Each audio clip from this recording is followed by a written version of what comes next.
Welcome to What Not to Do. I'm Kyle Schmidt, and this is episode 10. I've got Craig Sweeney with me, serial entrepreneur and advertising enthusiast.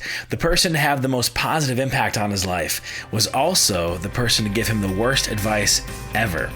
Also cut his hair. Stay tuned to find out who.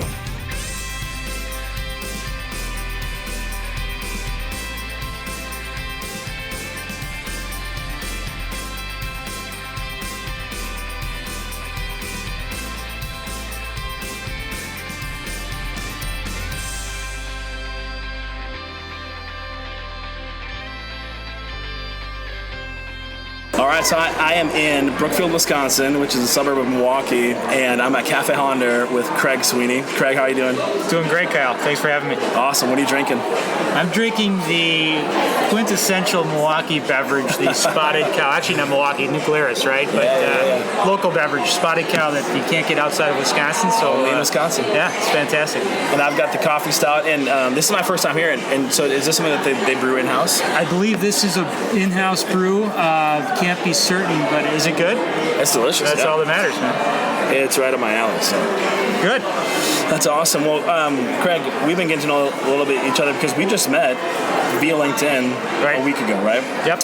And so it's been fun shaking hands and hearing a little bit about your story, sharing a little bit of mine, but our listeners may not have any idea of who you are. Now, so folks that you have shared this with, they'll probably have a good idea of who you are, but I'm assuming the majority of listeners will not. So kind of sketch out for us a little bit about just who you are, where you hail from, what you like to do, a little bit of family life. You don't have to give us your social security or anything like that, but, and then help us trace that journey for us, from how you got to where you are today. Like, where'd you start, and just give us that kind of outline. So, sure. Craig, who are you? Yeah, so I was born and raised in a suburb of Milwaukee called Greendale, so a southwest suburb, not too far from here. I'm the oldest of two children. Younger sister Jill, she's 5 years younger than I am. Dad owns a barbershop in Hales Corners, Wisconsin, so he's still working full time at 76 years old. So you still go back there to get your haircut? I do from time to time, but Dad's too nice of a guy. He'll stay after work, and wait for me till the wee hours, and then won't charge me. So I'm like, you know what, Dad, go home, put your feet up. You're old enough to enjoy dinner, not have to wait for your son to give him a free haircut, right? No family discounts. Right. I definitely get the family discount, but I don't take advantage of it. But so it still gives a good haircut at 76. I think every guy has to have a good barber, honestly. Yeah. And you see a little bit of a resurgence on the barbershop deal, and you do. That's good. Yeah, and it's pretty cool because it's part of the social fabric too of many communities. Oh yeah. So I think Dad, at this point, Mom passed a couple years ago, and I think that the social interaction that Dad gets at the barbershop really help him just from a socialization perspective. He needs that. We hang out a lot. He's a great guy, but I think if he didn't have his work to fall back on, he might go a little stir crazy. Yeah, it really is a social hub of a community. Yeah. And how big is the town in which he lives? So Hales Corners is just a small suburb, actually right next to Greendale where we grew up. So I'd say probably 30,000 or so, small little suburb. Yeah. So probably not small enough to where everybody knows everyone, but probably not too far off. Not too far off. In fact, interesting story, my grandparents started a supper club and tavern in Hales Corners called Sweeney's Silver Dollar back in the 40s. And so a lot of people do know the name in that area. And it was part of me that wishes the supper club would have been kept in the family. But none of the uncles or my father wanted to do it at the time, and they sold out. So that would have been fun. Yeah. Supper clubs are kind of a unique thing in Wisconsin. They're not necessarily a national thing. Right. Maybe so our listeners who don't live in Wisconsin, what's a supper club? So supper club is unique, as you said, Kyle. So it's got an ambiance that's usually a little bit of a darker type of environment.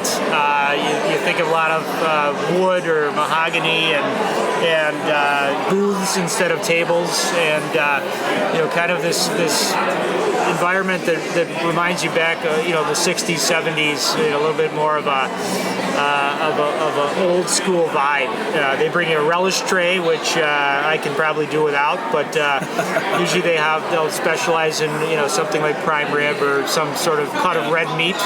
So red meat is probably very centric to the supper club experience, as is a good old fashioned, and that's a Wisconsin chicken. And fried chicken, absolutely. So those good meat staples, and can't forget the old fashioned though. That's a vital part of a supper club, a good old fashioned. Oh yeah, that's awesome. What's the name of your dad's barbershop? Sweeney's Barbershop. Sweeney, okay. So inventive name.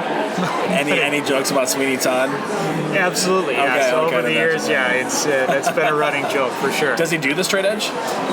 So he used to. I think there's something now. He doesn't do it. I'm not sure if it's a regulation thing where they can't do it any longer. I'm not positive, but I know he doesn't do it any longer. Maybe it's because he's 76 and he doesn't trust himself. That could be it too. Well, that's awesome. And you shared before, you are getting married in August. Yes. That's awesome. Yeah, you got a fiance. Thank you. Congratulations. Yeah, I'm getting married to Marianne. We've been together a couple of years now, and we both were married before and have two kids. Each of us have two kids of our own and two dogs. So we came together and now have four dogs in our house. What kind of dogs? So we've got two 15-year-old boys, a golden doodle and a shih tzu, that are getting long in the tooth, so to speak. So we'll see how much longer they're around. They're sweet guys, but they're getting pretty old.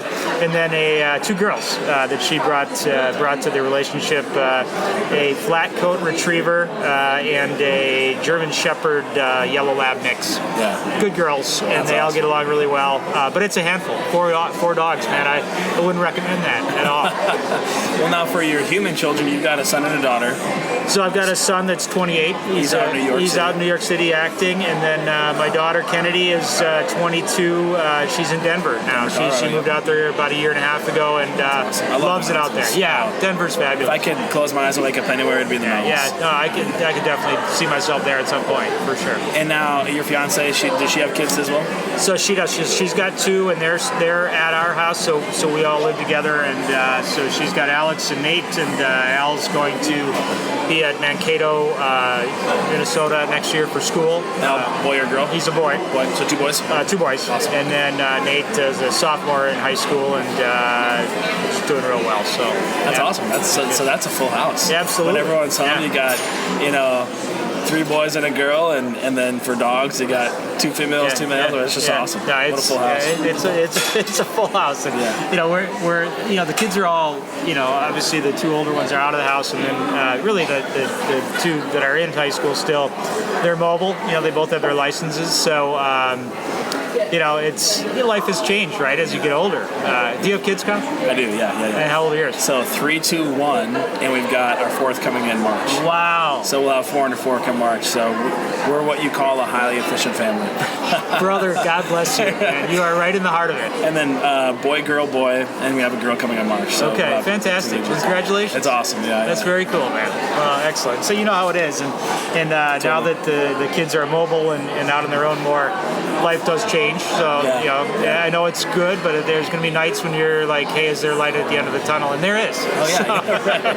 Well, and like parenting is kind of at the heart of this podcast, right? Like you want your kids to go further faster than you could. And so you kind of look at yourself as like a stepping stone for them to walk over, or a foundation that they can build upon. Yeah. And that's really kind of what we're getting at in this podcast is drawing from the experiences, not only the successes, but the failures, so that those who are aspiring on similar paths as we are, they can go further faster than we can, right? They can build on top of our foundation, and we don't have to keep on reinventing the wheel, because that's no way to construct or build society at all, right? Absolutely. No, I agree 100%. I think, looking at our failures from a parenting perspective, and wishing for not necessarily more for our kids, but better.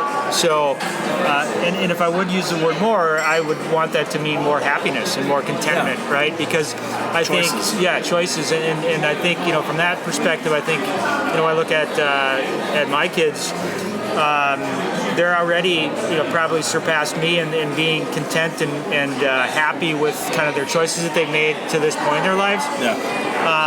And I love that about them, right? That they, and not necessarily from a career standpoint, but from more of a values and what they believe in standpoint, right? And so that's, I think, more important than anything is to have that, right? That's awesome. Yeah, that's so cool. Hey, this is Kyle. Well done on your decision today to be great. Those are my kiddos in the background. Hey, if you want more of this kind of content, find me on social media. We'll keep the conversation going. You can hit me up on Instagram, Twitter, Facebook, LinkedIn, at StartWithWNTD. Again, at StartWithWNTD. We'll see you there. Okay, so you're an advertising guy. You're a sales guy. Yeah. You've been part of the team. You've led teams. You've started businesses. You've sold businesses. Talk to us. What are you doing today, and how did you get there? So I'm doing a lot today, quite frankly. So Snap Finance, which is what I'm doing from a 9 to 5 perspective.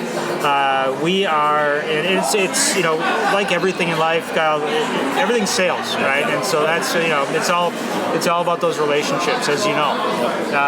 You're involved in that in that industry as well.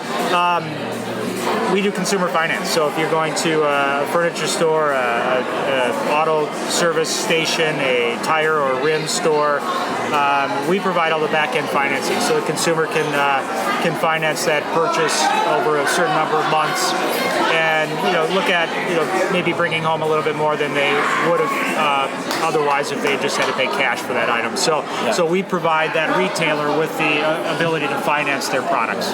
Cool. That's awesome. Yeah. And you're in sales there, or what's your role there? I manage Wisconsin. Okay, cool. For us. Yeah. So it was a scenario where after I sold Shift Savings about almost 2 years ago now, I did some consulting after that, and then really was looking at what do I want to do with the rest of my life, right? As I think you want to be when you grow up. Right, and I think we all do that from time to time, and based upon where we are in life, kind of how content we are. I was at the point where I've done a lot of building and starting things, and I wanted to be able to leverage my network and my relationships to, quite frankly, go out and kill it for a company, but not have the administrative and the HR and the team building issues that I had previously. Yeah. And that, quite frankly, takes a little bit of weight off your shoulders and allows you to just perform on a daily basis, and it's kind of fun, right? Yeah. So there's less pressure, right? Yeah, business ownership isn't for everyone, and frankly, it's not for some people. Yeah. Right? Some people operate better in that environment where they can just go crush it and not have to handle all the responsibilities of the logistics and keeping the infrastructure of the organization going. Absolutely. That being said, I've got other things going on. Right. Talk to us about that. Yeah. So I've started a company called Twizzl. So Twizzl is an app that will be released late spring here that focuses on identifying and engaging with an audience for experiences such as Pitchfork Festival down in Chicago, Lollapalooza, Summerfest, Wisconsin State Fair, and also bands and brands and production companies that want to get audiences built or increased for their artists, for instance, right? So at its heart, what it is, it's a contesting platform as a social destination. So instead of a media organization building contests out on their own properties, we have a social destination that provides the opportunities for our users to search for free contests to enter, which could be a VIP experience to Summerfest or Lollapalooza or Coachella, and enter that contest for free, and also accelerate their number of entries in that contest by spreading the word of their social network. So we got some pretty good interest from some of the from the music festival world right now. That's awesome. So we're excited about that. Yeah. So it's not the bands that do it; it's the fans, right? So the fans are the ones that enter the contests. We call them campaigns, but it's basically a social contesting platform, and it's based upon what we call a tipping point mechanism or thought process, by which Coachella might say to Twizzl, might say to me, we'll give you 40 VIP experiences to give away on the Twizzl platform. but you have to reach the tipping point of, say, 80,000 contest entries. And once that's reached, that tipping point is reached, we'll then give out those prizes to your user base on an ad hoc basis based on number of entries. That's so cool. So thanks. It's exciting. And coming, you said, in April? Yeah, so we're going to be releasing it probably late April. Awesome. Yeah, so we need a little lead-in time prior to Summerfest and State Fair. So yeah, super exciting. And now, you mentioned in one of your interests, I don't know if you'd call it a passion or just something that you enjoy doing, is advertising. And it's kind of been a scarlet thread throughout your career. You mentioned David Ogilvy, right? Yeah. Are you a Dan Kennedy guy? Yeah, I am. Okay. Absolutely. Yeah. And it sounds like you might know a little bit about the advertising industry as well. Just a little bit. I would say I'm a novice, but kind of going back to your comment on everything is sales. I mean, everything in a sense is sales and marketing. Yeah. And that's not a dirty thing. It's just how the world works, right? It's relationships. It's the connection. It's we all have a product or service that's intended for somebody else. Who is that person? How do we get it to them, right? Well, absolutely. And as you know, I mean, even reaching out to me to see if I'd be interested in coming onto the podcast it was a sales-driven. It's a sales pitch, right? So really, everything that we do, from our server here at Cafe Hollander to you and I, is driven via sales, and so.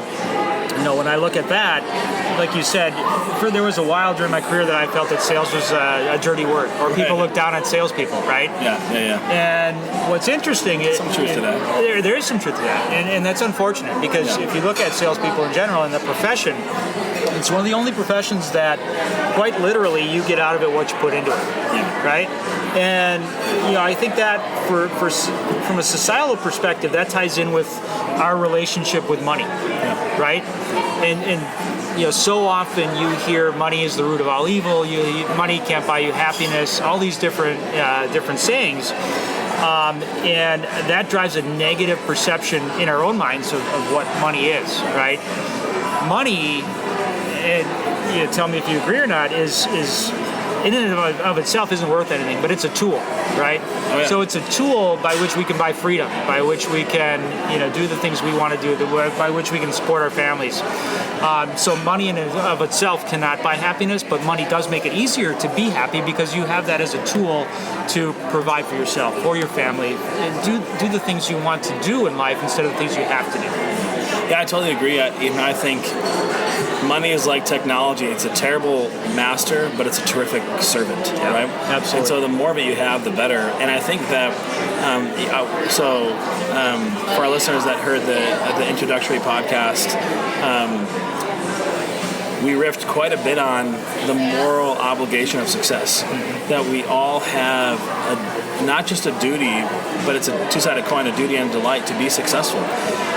With that, whatever skills and gifts, whatever products and services that we're bringing to the world, if we're not unleashing the absolute best that we can do and giving our all in those things, we're robbing the world, we're robbing our families, and we're robbing ourselves. And so, somewhere along the way, we thought that wealth and money was a bad thing and shame on you, but I don't know about you, but I've never heard anyone that has been super successful, super wealthy, that has ever said money's a bad thing. Right. Or people like to take, they'll take some, what's the verse from the Bible? The love of money is the root of all evil, but they'll say the money itself is the root of all evil. And they forget that Solomon says money answers everything. Right. So it's like sometimes things are just getting like skewed and twisted and this, that, or the other thing, or they'll say like, well, just be content or be satisfied, all that kind of stuff. And the desire to build wealth has nothing to do with how content you are. Now, of course, we can turn anything into a self-destructive, deal. You can do that with alcohol. You can do that with whatever. Right. Sure. But it doesn't make alcohol bad. Right. And I think that every person should try to make as much money as they can so they can do more good in the world. Right. And like you said, it's a tool. It's a servant, and that should drive us when we have something really valuable that we can take to the world that they want to pay for. That means we can just take that profit and reinvest it back into providing more value to the world, right? Absolutely. And, like what you're doing here is providing value. What you're doing here is giving back. And when we talk about, with success comes responsibility or duty, when I look at those two words that you use for that, responsibility and duty, I would tend to say that it's more of a blessing to be able to give back, to be able to impart knowledge, to be able to, from a monetary perspective, to give back, right? Yeah, for sure. So rather than a duty, which I think has maybe more of a negative connotation. Sure. I like, it's a blessing. It's to be able to do that is pretty cool, right? So that's kind of the way I look at it. Yeah, and I agree. Sometimes we think of duty and we kind of cringe. We think like begrudging obedience or like we have to this. I don't mean that. I just mean like we owe it to ourselves, to our fellow men, to take the skills and the gifts that we have and to use them to the best of our ability in service for others. Well, you're absolutely right. And we talk about the gifts that we've been given to be able to utilize those and optimize those to their fullest for the good of ourselves and our communities. And so when you look at that, I think we talked a little bit about parenting, and I think the ability to recognize what gifts you were given and to embrace those gifts is probably the most freeing thing that an individual can experience in their lifetime, right? To kind of, really at some point during their lifespan, really embrace who they actually are and what gifts they've been given, right? Yeah, and if you flip the script, you'd imagine life would be pretty miserable if you were only ever doing things that you were never good at and you didn't enjoy. Right. I think generally the better that we are at something, the more we tend to enjoy that thing. And so, or we could have enjoyments and we could get good at the things that we enjoy doing. So there's some options there, but it's no way to live life just to whatever your work is and doing things that you absolutely hate, that you're not good at. Go find something else to do. Like, what do you enjoy doing? What are you good at doing? And what are your economic opportunities to be able to make to build wealth doing those things? Right. Yeah. And the more that those three things can overlap, I think is at least a good starting point. Otherwise, I mean, and I kind of before we press play on the podcast, so we were kind of talking a little bit about sometimes people are not just being satisfied in their line of work because maybe they don't really know what they want. They're not clear on what they want in life, and they just kind of fall into something. And it's fine, but they don't really enjoy it. Maybe it's not playing on their strengths. Yep. And they find themselves, why am I not happy? Why am I not satisfied? And to be honest with you, Kyle, I think there's two ways to look at that. If somebody's either struggling or not happy with their chosen career, chosen job at a certain point, I think there's two things that you can look at. Are they giving that particular role their 100% commitment, right? Are they all in? Are they all into that role? Because if they're not, give that a shot before you move on. Give that a shot, right? Give it your all for 6 months, 9 months, whatever that number is. See what happens at that point, right? If you're still not happy, maybe it is not the right fit, right? Yeah. But I think that's important. I think people too often, give in and say this isn't the right fit, but they've half-assed it for their the whole time at that particular place. They've made it miserable themselves. Right. Couldn't agree more. You're exactly right. Ask yourself, are you all in? Are you all in committed? If you are, is there something more that you can do? Yeah. Right. And if not, then maybe it's time to look for a different vehicle. Right. That's super good. But people have asked me before, hey, I'm not, where can I go? What can I do to make more money? And I'll say, well, are you the top salesperson in your company? Well, no, I'm 5. All right. Well, you got some work to do then. You got some work to do. Yeah. So there you go. That's awesome. Hey, so you're still listening, which means you like it? I think so. If you do, share this with somebody else who you think would not only like it, but be helped by it, and join us in our mission to make the world be great. All right, so let's get into, I think, what probably my favorite section is, and it's hard to say a favorite, but I really love this particular section. So as you're looking back, this show is about failures. We're leaning into failures. People are opening up about their failures. It's called What Not to Do for a reason, right? That said, you've had a lot of successes, right? And the people that have been sharing the failures have had a lot of successes. So walk us through, as you kind of look back over your life, share with us a few of the things that you actually did really right. Okay, so I'll share one that is kind of over and above anything else, and then I'll get into my more work-related successes. And certainly, from a success perspective, nothing can beat the family that you raise, and so that is, but far and above my greatest success, right? Absolutely, hands down. That's my pride. That's my joy. Certainly that I can be prideful about business successes, but it can't top that, right? So let's put that out there. Other than that, I was, one of the successes was really founding, running, and exiting at Shift Savings. We can get into my missteps and the mistakes along that way, but that was a proud moment when we actually, had a successful exit. There's many startups that don't, have that happen. And so,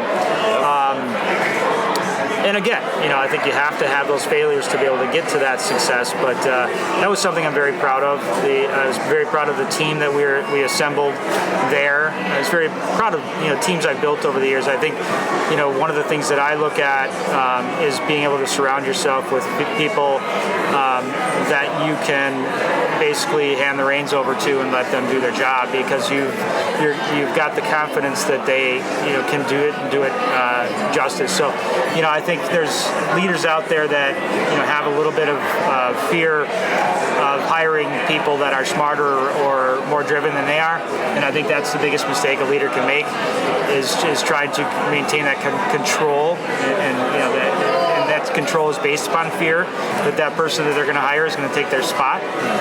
But that's the point, isn't it? That's the point, right? Not only do you want that succession plan, but you want those folks that are on your team to elevate the entire team, right, and including yourself. So if you don't think that that's going to reflect highly upon you, the assembly of a good team, you're mistaken. So that was one thing that I've been proud of over the years, is to the fact that I've built some good teams and had myself surrounded by good people. That's awesome. Yeah, that's one of the ways that I've heard it was a really good CEO, his first day in office, in that role, will know exactly who he's going to have succeeding. Yeah. Like, he's already thinking that way. He's already thinking who that's going to be. But to your point, I think so many people are more self-absorbed.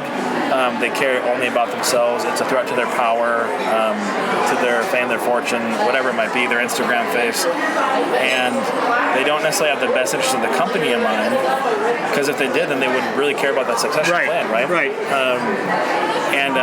That's unfortunate. And then how sometimes, like you said, you bring on other folks that are smarter, more capable. They're probably going to push the company forward and do bigger, better things, which is actually really good. Yeah. Go further, faster, which is in a sense what you as a parent, what you want your kids. You don't want your kids to never, you want your kids to do greater things, right? Yeah. And I think there's a similar dynamic there. But again, unfortunately, if it's just about them, the CEO, whoever's on top of that power structure, they're probably going to hire folks that aren't as smart as them, aren't as bright, because that way then they kind of maintain that power structure. Everyone has to look up to them. And I don't know that that's the greatest way to run a company. Now, all I'd say, I've never ran a company before, so that's just conjecture on my part. But what are your thoughts on that? You're exactly right. I think you need to look at, from a succession standpoint, but I think you need to look at your again, that word duty, your obligation to, if you're a public company, your obligation to your shareholders. If you're not a public company, you've got an obligation to your customers. You've got an obligation to your other team members to, bring the best possible team together to tackle whatever you're trying to tackle, right? So I think that's huge, absolutely huge. Yeah, for sure. Awesome. Okay, so good stuff. As you're looking back over your career, you didn't do everything right? No, I did a lot of things wrong. Yeah, we can do multiple episodes if you want to, but no, I'm teasing. But as you look back, what's one or two of your biggest failures, like as you look back, like these just naturally rise to the top, and it's kind of like one of those things, like, man, if I could just have that back again. Yeah. Like it's like in a sense you're over it, but you have the scars to not let you forget, right? Yeah. Like what are a few of those failures? Yeah, I think again I'm going to kind of talk a little bit from a broader perspective at first here, and really one of my failures would be not really trying to find out who I was and what my gifts were and embracing those gifts earlier on in life. I finally, in my 40s, I realized, kind of what I wanted to do, what made me happy, and I still didn't go all in on that until just, in the last probably 5 years. And I think, if I look back, that's a mistake that I made, going down a path because it did pay the bills, and it, now I'm talking about my sales career in the software space initially. Going down that path, not saying I wasn't happy doing it, but it wasn't something that really got my creative juices flowing, if you will, that really made me happy. And I think if I would have embraced and really recognized in me that I needed to be building something, that I needed to be creating, that I could have started that process and gone all in earlier on, right? So that, if I look at it from a broader perspective, that's my bigger overarching failure, right? So how would you say that, in a way of saying what not to do? Would you say, like, don't be a stranger to yourself, or like how would you say it in like in a way like that? Absolutely. Don't do this or don't be that. It's like be a badass. Don't worry about what other people are thinking. Okay, so many of us worry about what our families or what our peer groups are thinking. If you look at limiting mindsets, either your own or if you look at the opinions, if you will, of your peer group or family, if you go tell somebody today that you're going to make $2 million next year while you're making $80,000 this year, you're going to hear a lot of negative feedback. You're tending to speak to people who don't have mindsets of success, who don't. They've given up on themselves. They haven't taken that step that you want to take. So you can politely say thank you for your opinion, and then go and surround yourself with people who are going to try to help you get there, right?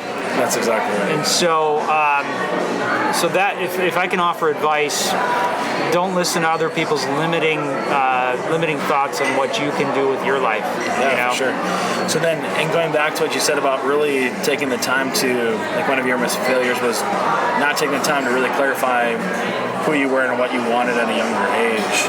How would you talk about that as what not to do? Don't do this. How would you phrase that? Yeah, don't pigeonhole yourself into an opportunity or a career that you're making the leap into based upon a preconceived ideology, based upon what your family might think is the right thing to do. I think that's where so many of us fall into traps and end up 30 years down the road wondering, where am I in my life, right? I think listen to your heart. Listen to the gifts that God or whoever you believe in has given you, right? Listen to those and be true to those. I think on the flip side, I think you mentioned this earlier, Kyle, is people who say follow your passion, right? I think that's bullshit, to be completely honest with you. Certainly, I've got a passion for downhill skiing, but I realized early on I'm not going to be able to make a living really doing that, right? Especially in Wisconsin, right? So I just think that's too many people say that, and it's one of those trite comments, and it's like, it's not realistic, right? It sounds good, but you can't lead with it. I think passion, and I would also want to press the defined terms, right? Because some people say passion, it might mean desire, and I think desire is important. I think desire determines behavior, but passion might just be something that kind of comes and goes. Like in one season of life you really like this, another season of life you really like that, right? Yeah. It's like, and if you're trying to have the foundation of what you do be passion, that's a pretty shaky foundation, right? Like, think market, like Dan Kennedy, he talks about market demand, if that's there, then align that with your purpose, and then something you can be passionate about. Absolutely. And then the money comes, right? No, so it's 100%. so passion's a part of the equation. It just depends on where you put it, because otherwise it's just a hobby. Like if you might be passionate about it, but you may be passionate about drinking beer, but if no one's going to pay you to drink beer, then you're going to go broke. Well, you're exactly right, and this is obviously more of a conversation that we're having about business pursuits, but we can also parallel that to our personal life and our marriages. Passion versus a desire to have a meaningful relationship with that person, right? So passion can come and go even in a relationship, right? But you work hard because you have a desire and a love for that particular person. Mackenzie, can we do a round two? Do you want the same thing? Yeah, that'd be great. Thank you. Same thing. Thanks. Yeah, you're exactly right. And that's one thing I love about this podcast too, is a lot of these principles transcend just like a career perspective. It's really life stuff. Yeah. It's really life stuff. So what else? Anything else that comes to mind as you're kind of looking back? If I look back at, my startup, if I look at Shift Savings, certainly, making the leap into the startup space, I didn't do it on a whim, but certainly I discounted how difficult it is, Go into it realizing it's hard work. Not everybody's a unicorn. Not everybody's going to get, bought for $10 million, $100 million. I'm a unicorn, Craig. Right. you are a unicorn. Go into it with the realistic attitude that you're going to have to work your ass off, that it's not going to come easy, then most likely it's going to fail. I should have realized earlier on that I needed to raise more money. We were initially a B2C application. We didn't have the funds to be able to support that and grow our market. Growing a consumer product, a consumer application is very difficult and very resource intensive. So we made the flip. We switched to a B2B organization built around an employee benefit platform. And ultimately, that was the right way to go, but we wasted a lot of time doing that. And I think in some respects, the mistakes that I made in doing that confused my market and also confused my possible investors as well. That's interesting. Yeah, I've learned that in life, things generally take twice as long and cost twice as much. Yeah. And so if you try to budget conservatively, give yourself enough margin, it's like, I think, we ran the numbers, I think it's going to be this. Okay, let's double that. Yep. Right? That can be a good rule of thumb. The worst case scenario, it's just a way to measure or mitigate risk, I guess. Yeah. So I would maybe a good way to say it is don't discount the work. No, absolutely. Right? You got to go in with your eyes wide open. You got to, picture the worst case scenario and then 10x that, and then and then maybe you're going to go in with some sobriety. Yeah. No, you're absolutely right. And by the way, you just stole my second book, the 10x rule. Yeah. By Grant Cardone. Oh, yeah. So, I heard some Uncle G coming through you. I was like, a all little bit of Uncle G there. Yeah. I would love to get him on the podcast. Uncle G, I've already called you out more than once, but I know you're listening to this. Yeah, right? Absolutely. Yes. Craig and I want you on the podcast. I would love to be able to sit down with you and interview you. So we'll get this in front of him. Yeah, Uncle G, baby. I think the conference is coming up this week or next week. So are you going? I wish I was. I'm not. Oh, me too. I probably need to be there. Probably a lot of great folks to be able to sit down with them. Can you imagine? Oh, yeah. Maybe that's a goal for next year, right? Yeah, there you go. So good. Okay, anything else that you're looking back on your life? Mackenzie, thank you so much. From a mistake perspective, I think I should have more times than I did go all in on what I was doing, Kyle. Yeah. Rather than half-ass, and I think that's part of what I'm doing with Welcome to Walmart, with the blog and the podcast series is, hey, when you're tired, when you're fed up with yourself, with your own excuses, with your own half-assing of life, that's when you start making changes. When you look in the mirror and say, you know what I did for 20 years there, I might have been able to pay the bills, I might be okay, but that was bullshit. I wasn't all in, right? And I think I wish I would have done that earlier. I wish I would have been all in earlier on my life in general, right? So everything, I think I'm a good parent. I love my kids to death. But can I say I was the best parent I could have been? Absolutely not. Was I, in relationships, was I the best I could have been? I think I've learned a lot. I think now I'm much better than I was before, but we're not perfect, right? But I think if we're all in, then we can be the best version of ourselves at that particular point in time. Yeah, exactly. And we're always going to be learning. I mean, we're humans, so we're going to make mistakes. We're going to have failures. That's inescapable. But to your point, if we make it a point to be aware of those things, to be conscious of those things, to keep those things before us, and it goes back to what you're saying about, from thinking about Rich, about just actually what we believe, we become what we believe, right? Yeah. Whatever we're focusing on, we're going to eventually become that. We need to be aware and conscious of those things. Even the idea of, who we spend time with, right? We could, sit around playing video games all day if that's who we're spending time with, right? And that's just who we end up becoming, rather than what about the people that are trying to crush it in their sales job? Maybe I need to spend time with them, right? And just get outside and realize what it really means to be all in on things. Well, you're exactly right, and I think whatever the saying is, I'm struggling for the word here, but you're the culmination of your three closest friends, or the people you spend most time with, or whatever it is. And I think that is extremely true. I mean, surround yourselves with people who are not only successful themselves, but who want to help you succeed. If your tribe doesn't celebrate your successes, get a new tribe. Yeah, right. Right? I mean, so... If your tribe doesn't celebrate your successes, guess what? That ain't your tribe. Absolutely, yeah. So that's huge, absolutely huge. All right, I'm curious. You tell me, which entrepreneur, which leader, which public figure do you want to hear from? Who do you want to sit down with me, not only share their successes, but lean into their failures? Why? To help equip you for success. Send me a note, tag them in this, have them reach out to me, and the sky's the limit. Let's go. Let's get who you want on What Not to Do. Yeah, that's so good. I mean, people sometimes just make it miserable, and then that's when you know that discontentment is the issue. They're not all in. They haven't really tried. They're not looking to take on more responsibility. It could be that maybe there's something else that they would enjoy doing more.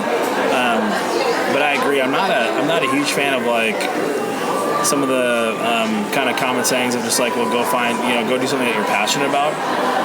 I think desire and passion is important. I don't think it's what you lead with, right? Because I think you can come to learn to enjoy things more, and you probably will grow more passionate about things.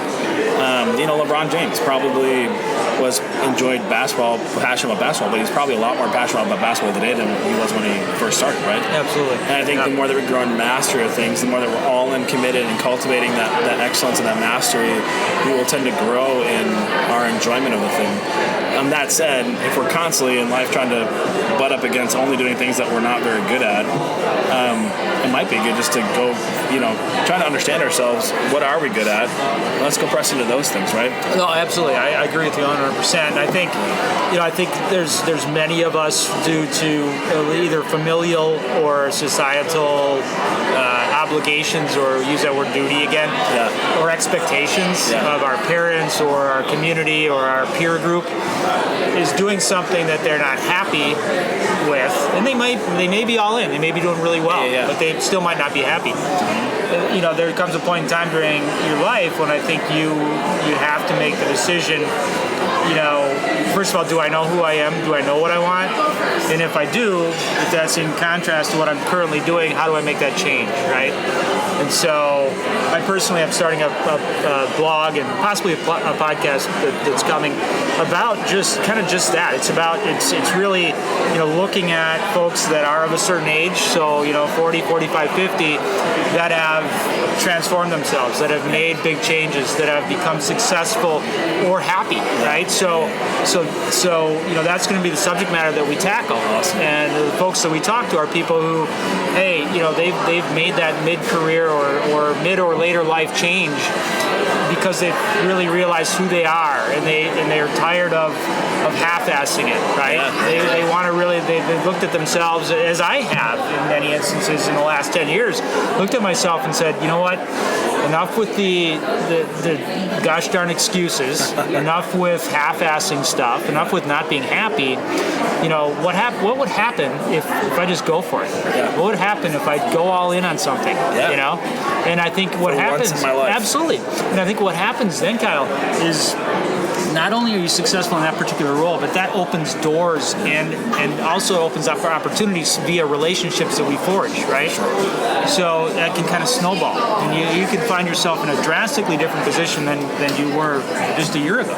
Exactly, or 3 months. Right. I mean, it is amazing, and it's sometimes we just kind of sleepwalk through life. And it goes back to that idea of like, did we choose this path, or was it chosen for us? Because generally, if we aren't proactive in choosing the path that we want, it's going to be chosen for us. Like, there isn't really this middle ground, right? Right. And you can wake up one day and realize you spent your 30-year career. You ignored, all of your interests and things that you enjoyed because you were told that you could never be anything, that you could never make money doing those things. No, absolutely. Rather than saying, well, okay, I've got my job here, but why don't I try a side hustle? Why don't I go all in and commit 20 hours a week to building this business? Why don't I see if I can't get it going, right? Who's around me, or who do I need to get around me to help me understand maybe a little bit different narrative or what my real options are, rather than just A, B, or C. Is this the only storyline or narrative that I can believe, or is there actually something else out there? Is there someone else who's done this? They've woken up 25, 30 years into the career and they're like, you know what? There's so much more. Who am I? And so, just think about the sheer number of people that, we probably know a lot of these people that, back when they were 17 years old, they said, you know what? My uncle, is an engineer at Allen Bradley, and he's had a pretty good life. I've got some good math skills. I'm going to be an engineering major, right? And that decision when they were 17 years old basically dictated the next 40 years of their lives, right? Whether they were happy or not, right? But how many folks wake up 20 years later and say, something's missing, right? And they didn't actually answer the question. Right. Because when they look at their uncle who says, well, he's doing pretty well, what does he do? Okay, I guess that's only part of it. Right. What does that person want? What's the end for that person, right? And are we starting with the end in mind, saying, okay, this is where I want to go. Let me find someone who's there. Let me learn from them. And this is kind of like the old apprenticeship model, right? Yeah. You're apprenticing underneath a master because you want to eventually be able to do what they do someday. So you want to be able to learn from them, and then you're going to eventually spin off and do your own thing, right? Right. You do it your way, hopefully. But if we take it, and I think this is why so much guidance can be needed, because as a 17-year-old, I don't know about you, but I had my head in my ass, So I was an idiot. You know what I'm saying? And it's like there's so many, or even going back to the ideas of lenses and mental models. We haven't collected that many at that point in our lives. No. And so to have someone come along and help to draw out and kind of really think through these things can be really, really helpful. I hope that's one of the ripple effects of this podcast for any younger listeners that we have, that they're really helped by folks that have built businesses, or they're leaders, or they're public figures or something, and they say, I want to be like that. I'm gonna reach out to Craig because here's his email and here's my chance. Right. Or Craig mentioned these 3 books. If I want to do this, that thing. So look, I don't have 2 nickels shoved together, but I'm going to get these 3 books, right? Or do what I need to do. No, absolutely. And I think what you're doing here is great, and I think it can help people. And even if it's looking at things through a different lens, right? I mean, I think that's really important to look at your decisions, especially early on in life, as decisions that will have those ripple effects like you talked about, right? And those will extend years into the future. So, you might want to try a few things when you're younger. You might want to, figure out who you are a little bit. I think so many people dive into things that, 10 years later are like, what, I wish I would have done something different, right? And thankfully it is 10 years, maybe it's 40 years, right? And the other thing that's so interesting too is how much technology has decentralized things to where, there are teenagers making millions of dollars online. Yeah. Teenagers. Yeah. Right? They're not making it up, but they're finding ways, entrepreneurial ways to be able to make income, to build wealth. So it's amazing. And so I think when we realize, that we've got the world in our pocket, so we're sitting here, at a pub, and I'm recording this on my iPhone. Yeah, right. I've got a microphone with me. Isn't that that's awesome? About it, right? Yeah, absolutely. It's just crazy, right? And then I'm gonna go home and turn this into MP3 format, and then the world's gonna get it. Right. No, I mean, you're absolutely right. I mean, this is fabulous. The ability, if you look at the proliferation of different networking organizations, so you had the big three before, from a network perspective. Now, the disintermediation of content is mind-boggling. It's crazy. So it's like you never know how close you are to success, to that right path. There's kind of a classic book, Think and Grow Rich. Have you ever read it? Well, as a spoiler, that was one of the three that I was going to mention. Yeah. And the story about the guy stopping 3 feet short of gold. Yeah. Right. So in short, for our listeners, if you haven't read it, it's a great book. I used to think it was kind of like this, kind of blah blah blah, emotional stuff. It's actually really practical, really earthy. It's great stuff. I'd highly recommend it. It tells a story in there about a guy that went out west of the gold rush, found gold, came back, was able to, I think, borrow the funds maybe from his nephew, come back, and they started digging. Awesome. They found enough to be able to pay off the equipment, and then stopped, ran out. Like, where's the vein, right? Where's the gold vein? And they just gave up and said, well, here's a scrapper. Let's just sell the equipment to him. They made $100, and the scrapper, being wise beyond his years, hires a mining engineer. Right, and the mining engineer comes and kind of laughs. He's like, well, what they didn't realize, they don't know anything about fault lines, right? And he's like, you'll find your gold 3 feet over here, right? And because of the fault lines, the gold line, the gold vein shifted, and the scrapper became a millionaire, right? And then eventually, I think the nephew that had initially lent a lot of the capital, he eventually got it back, but he went on to be one of the most successful life insurance salesmen ever, right? Which is awesome. And so the whole point is, so they experienced failure, but they stopped. Right. They didn't use failure as a friend; they used it as a foe. They used it as a dead end, not something to launch from. And with the idea of technology, or if you're at a place where you're not exactly sure, you're not really clear on where you're going in life, like, don't stop, don't give up on yourself, because you don't realize probably how close you are to finding that success. I agree. And I think you and I both know. When I look at that book, there's a couple things that I take away from that is certainly, main theme is what you spend your time thinking about, where your thoughts are. That's what you manifest in life, right? Desire determines behavior. Exactly. So that's the number one takeaway for me is be careful what you think about, because that's what's going to happen in your life, right? So, but certainly, stopping 3 feet from that vein of gold, one of the things that I like to do is, at the end of my day, when I think I'm done, I make one more call, right? And you could say it's coincidence. I tend to think it's not. That I've gotten many appointments and sales out of that one last call that I did at the end of the day, right? So I think that's another it's thing a good to look at. application. When you think the road has stopped, take one more step. Absolutely. That's awesome. Good. So tell us a little bit about, we had a lot of fun riffing on that, just really good stuff. Tell us a little about why you do what you do. Speaking of desire, speaking of things that you enjoy, why are you doing what you're doing today? What keeps you waking up in the morning and still doing the work that you're doing? So I think it's because I have kind of realized who I am and what my purpose and my gifts are, right?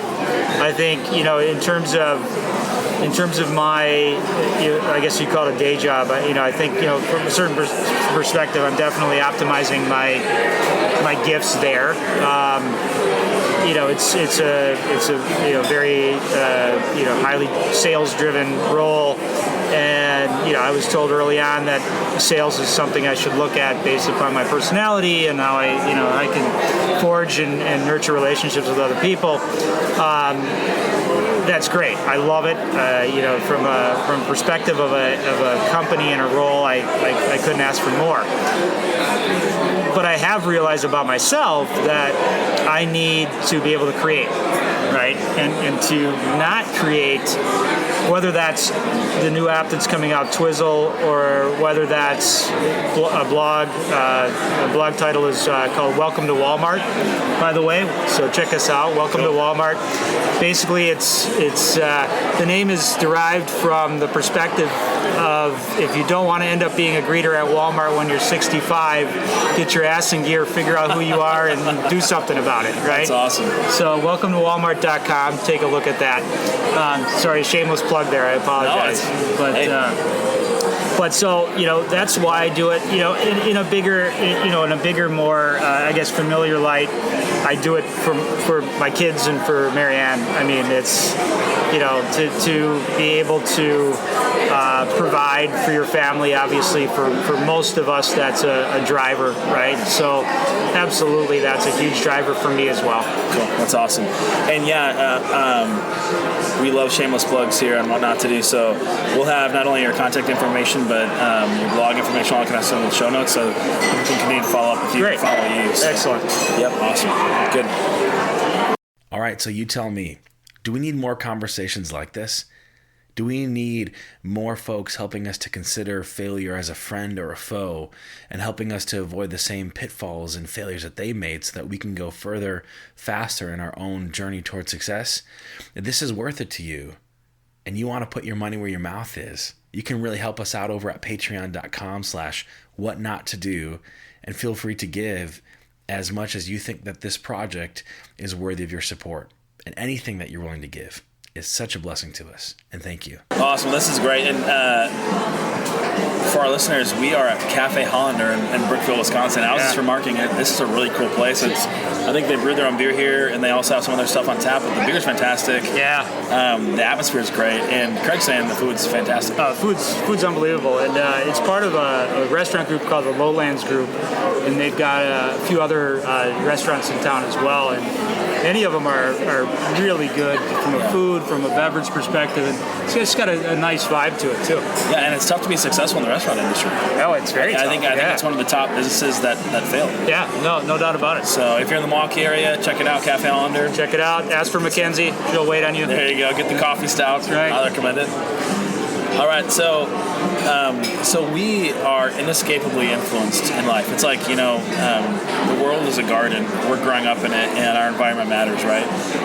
If we get blocked out from the sun, or whether up and dry out, no rain, that type of thing, right? But given the right exposure, we grow and we flourish, right? So because we're social and communal creatures, people play a huge part in our development, in our formation. And so, Craig, I'm curious, as you're looking back through your life, who I mean, probably several folks, but who's someone that really stands out as like someone who was just really, really crucial in your formation into who you are today?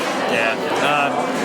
I think I'm going to start with my dad. I look at Dad as being somebody who, like I said, we talked earlier. My dad owns Sweeney's barbershop in Hales Corners, Wisconsin. Yeah. Dad is an extremely hard worker, and you can look at him working full time at 76.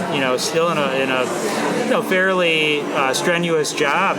Standing all day at his age with he's got diabetes, but not bad. But he's got diabetes and still stands 8-9 hours a day cutting hair. So I look at his work ethic and the fact that he doesn't complain, that he goes to work with a smile on his face. I'm not saying I was smiling when he came home when we were kids, but just the work ethic and the not complaining that he is going to work and still working at his age. I think he loves it, but just having that joy in what you do on a daily basis, I think is huge and is a big influence on me. Not saying I didn't half-ass particular situations when I was younger or commit 100% to it, but I think having that foundation of looking at my father and how hard he's worked over the years was huge to me, or is huge to me to this day. I think it's a good example, not only to me, but to some other family members as well. So I think that's awesome. That's cool. If I look at two other people that I think would probably be very influential in my mind. My first boss. So when I got out of UWM, there was a guy named Jay Walt, who I think still is at a company called Automatic Entrances of Wisconsin. Jay was VP of sales over there and hired a kid wet behind the ears to go out and drive around the state of Wisconsin and sell automatic doors. And from a relationship perspective and just the kind of personality perspective, Jay was larger than life and taught me a lot about sales, about forging relationships, especially in kind of the old boy networked construction type of industry that we were in. But I learned a heck of a lot from Jay, and I thank God to this day that he was my first boss. I haven't been able to tell him that, but hopefully you'll listen to this podcast. But Jay, if you're listening, man, you're a big influence on my life. Probably the last one would be something more recent. I've been listening to more podcasts like this one, Kyle. It's a great job you're doing here. But I've been listening to more podcasts and reading more, just from a perspective of kind of my journey of self-discovery and who I want to be and where do I want to go with this life. In my next 40, 50 years, hopefully, right? Knock on wood. I ran across a guy named Lewis Howes. Okay.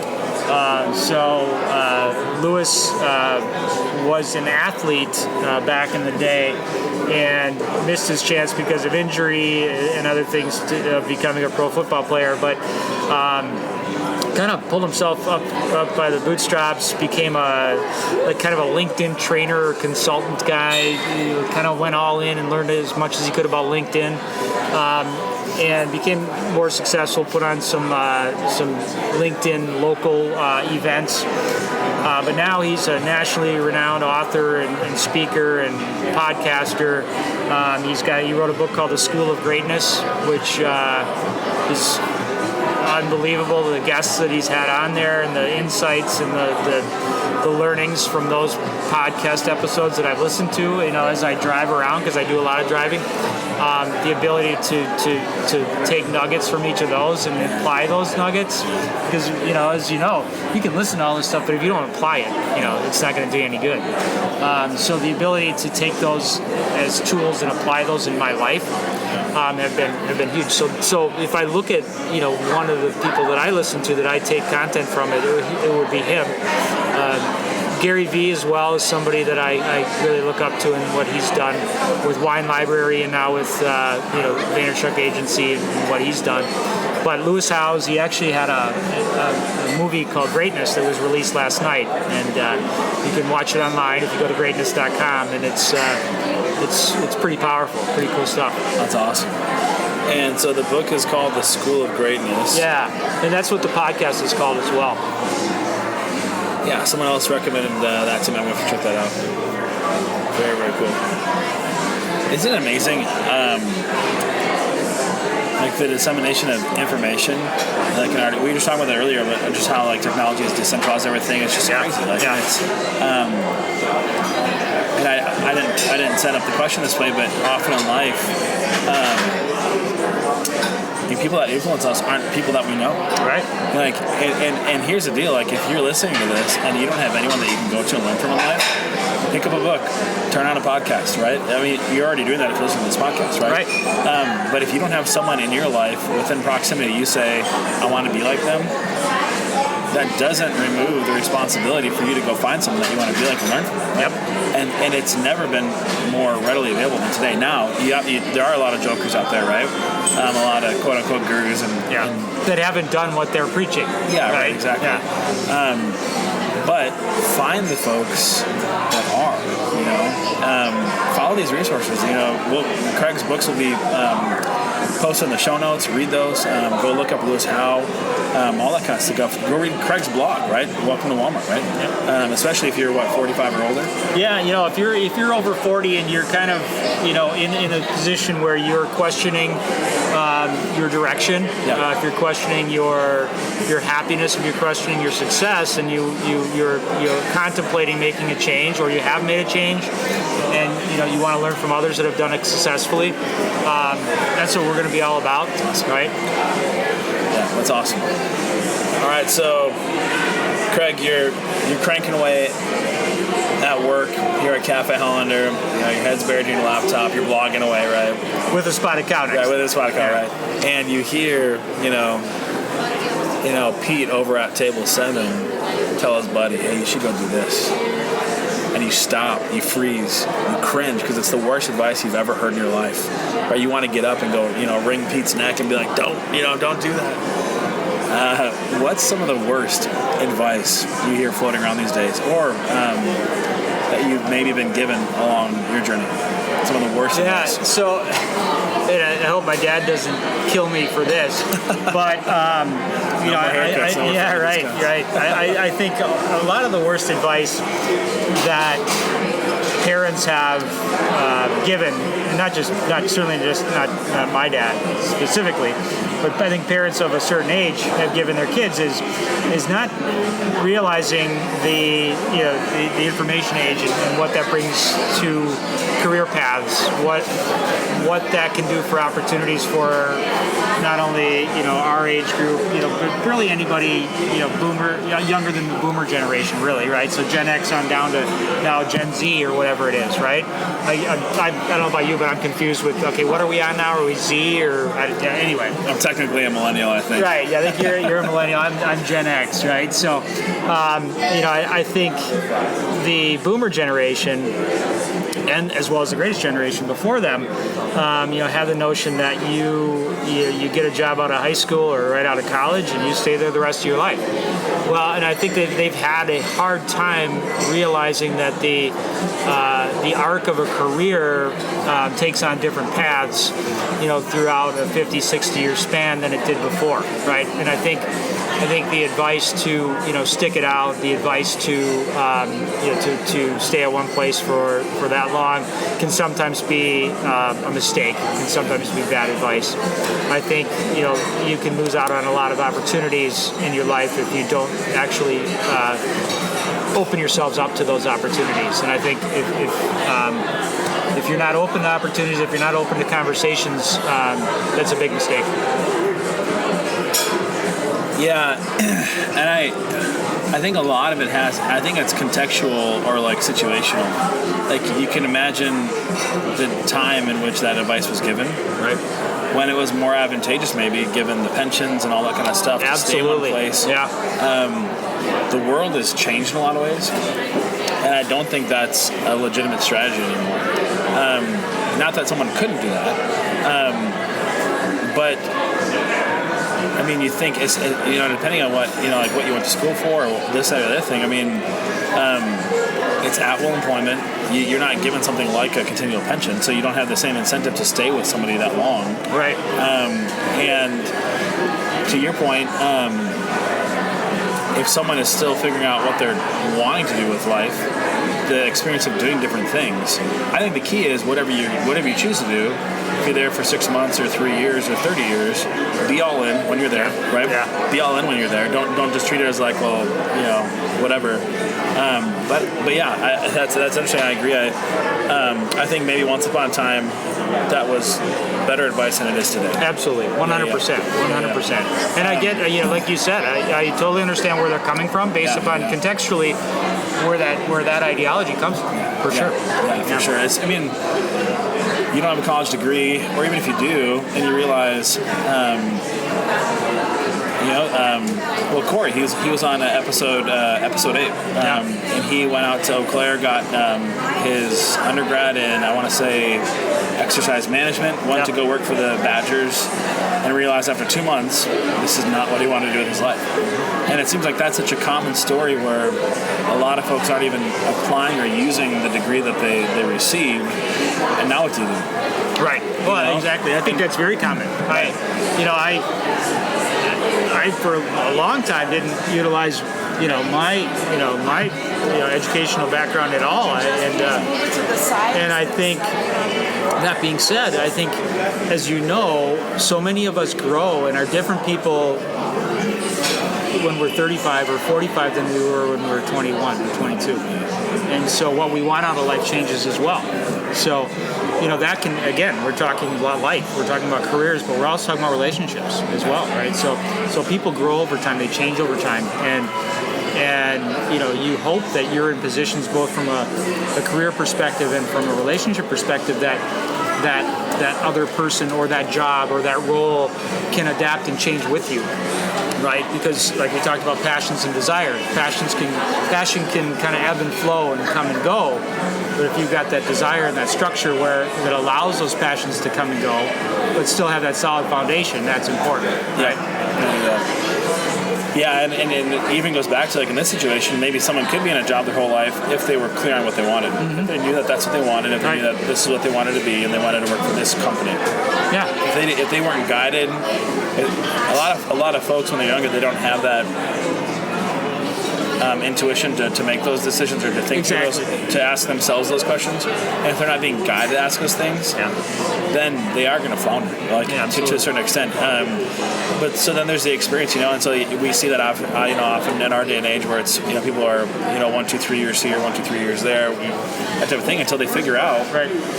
But it also can be a way to gain new skills, right? I mean, depending on what you're doing, depending on, if someone's committed to sales, but they're figuring out sales here, and they're kind of climbing the ladder sales-wise or whatever it might be. But yeah, it's interesting. No, that's a whole other podcast. We can talk. So what you're saying is that your dad gave you the worst advice ever. Yeah. Sorry, Dad. But you're also one of the people that I value as a mentor. So exactly. Well, and I think that's a fantastic point, right? Just because someone is a mentor doesn't mean they're always going to give you the perfect advice, right? Yeah, it's interesting. Yeah, we have to, at the end of the day, we have to be able to think for ourselves. We have to make decisions, and there's a lot of variables that go into that. A lot of lenses, a lot of mental models, right? Absolutely. All right, last but not least, Craig, you get a billboard. Yeah. In every major city during rush hour. Everyone's listening to what not to do, right? Of course. All right.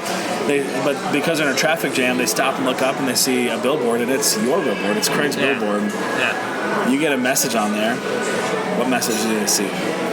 Okay. Billions of people are going to see this, Craig. So, what message do they see? On the bottom, it's going to say, welcome to Walmart.com, blog and podcast. But I'm just kidding. But the message here is going to be, I think it comes back to what we talked about all through this podcast. It's be you, period, 100%. So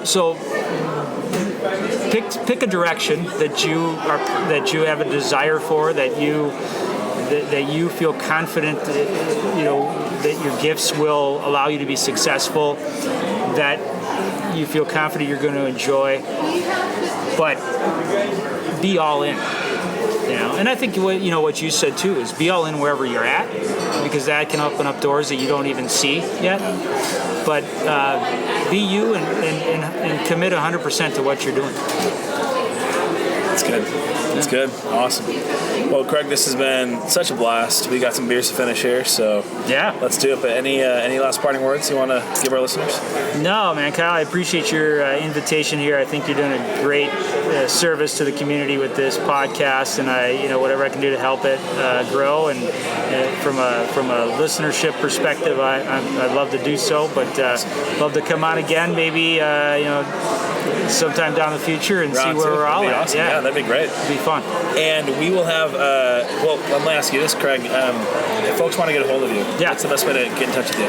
So why don't you have folks go to Craig, C-R-A-I-G, at welcometowalmart.com. That would be the best way to get a hold of me.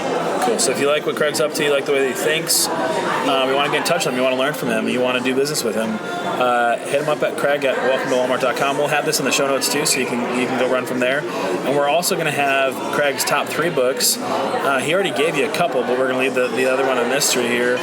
He said Think and Grow Rich and 10X by Grant Cardone. Think and Grow Rich is Napoleon Hill. It's a classic. And you'll have to take a look at the show notes to see what number 3 will be. So all right. It'll be awesome. Well, Craig, this is great, man. Thank you so much for joining us. Hey, Kyle, thank you so much. This has been a fantastic experience. Fantastic indeed. Man, what a great conversation with Craig. I really, really enjoyed it and personally took away so much. So let's recap. First, Craig told us, don't build somebody else's dream. Don't build somebody else's dream. I mean, since when has it become more attractive to us to give up on our own dreams and go build somebody else's? Right? I mean, since when does that appeal to us more? I mean, it's crazy when you just kind of stop and think about it. So don't build somebody else's dream. Go and build yours. Make a plan and execute it. Secondly, don't worry about what others are thinking. And this maybe plays out the first one. Maybe you were told that you can't go build your dream. Your dream is too big, or your dream's too small, or your dream's not good enough, or your dream is not what you're supposed to be doing, or you can never make money doing what it is that you dream about doing. Look, don't worry about what others are thinking. Have your dream, make a plan, and execute it. And lastly, don't discount the work.